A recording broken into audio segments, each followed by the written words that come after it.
வணக்கம். சற்று முன் கிடைக்கப்பெற்ற மிக முக்கியமான செய்தி ஒன்று வெளியாகியுள்ளது. திராவிட முன்னேற்றக் கழகத்தின் எம்பிக்களை கூண்டோடு நீக்கிய சபாநாயகர் அதிர்ச்சியடைந்த ஸ்டாலின். என்ன நடந்தது என்பதை இந்த வீடியோவில் முழுமையாக நாம் பார்க்கலாம்.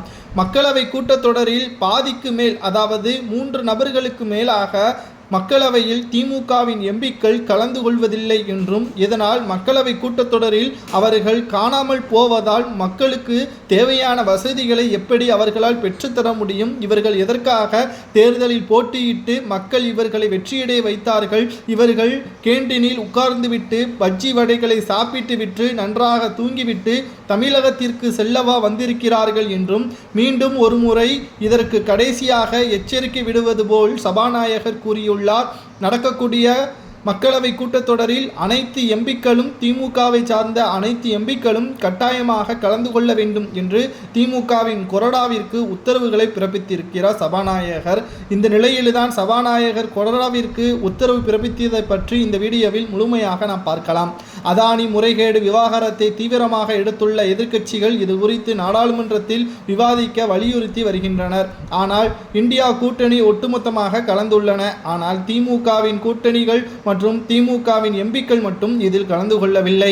மேலும் திமுகவிற்கும் அதானிக்கும் தொடர்பு இருப்பதாக தமிழக எதிர்க்கட்சி தலைவர்கள் கூறிக்கொண்டிருப்பதற்கும் திமுகவின் எம்பிக்கள் செயல்பட்டு கொண்டிருப்பதற்கும் நேரடியாக தொடர்பு இருப்பது போல்தான் தெரிய வருகிறது.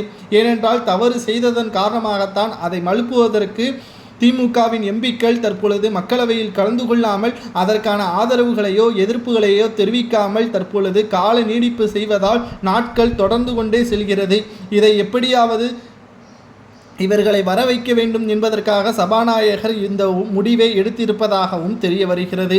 மக்கள் இவர்களை தேர்வு செய்து அரியணையில் அமர்த்தினால் அவர்கள் கட்சிக்கு விசுவாசமாகவும் கட்சியின் தலைமையை சிறைக்கு செல்லாமல் இருப்பதற்கு தடுப்பதற்காகவும் செயல்படுவது சரியா? அதாவது தவறு செய்தவர்கள் யாராக இருந்தாலும் தண்டனை பெற வேண்டும். அப்படி இருக்கக்கூடிய சூழலில் அதானி ஊழல் வழக்கு தமிழகத்தில் மட்டுமல்ல, இந்தியாவின் பொருளாதாரத்திற்கு மிகப்பெரிய ஒரு பெரும் பந்தத்தை ஏற்படுத்தியிருக்கிறார். தமிழகத்தில் மட்டும் சுமார் 950 கோடி செந்தில் பாலாஜி மட்டும் மின்சாரத்துறையில் ஊழல் செய்திருப்பதாக கணக்கு காட்டப்பட்டுள்ளது.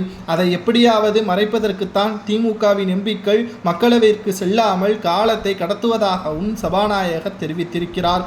மேலும் நாளை நடக்கக்கூடிய மக்களவை கூட்டத்தொடரில் கலந்து கொள்ளாமல் அலட்சியப்படுத்தினால் நிச்சயம் அவர்களது பதவி பறிக்கப்படும் என்பதற்கேற்ப சபாநாயகர் கடும் எச்சரிக்கையும் செய்துள்ளார். இதை பற்றி உங்களது கருத்துக்களை மறக்காம கமெண்ட் வாயிலாக கூறுங்கள்.